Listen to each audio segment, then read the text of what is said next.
If your Android text messages are hard to read, let me show you the fastest way to make the font bigger or smaller. First, unlock your phone and open the Settings app. Scroll down and tap Display or Display and Brightness, depending on your phone. Here, look for Font Size and Style, then tap it. Drag the slider left to make text smaller, or right to make it larger, and watch the preview text update in real time. When the preview looks comfortable to read, tap the back arrow to keep this new system font size. Now let's fine-tune the font size directly inside your text messaging app. Open your Messages app and tap any conversation so you can see the text bubbles on screen. On many Android phones, you can zoom the text by placing 2 fingers on the screen and pinching in or out.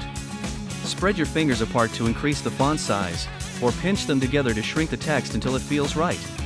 If pinch to zoom does not work on your phone, use the system font size setting we changed earlier to control how big your messages appear. That's it, your Android text messages should now be much easier to read.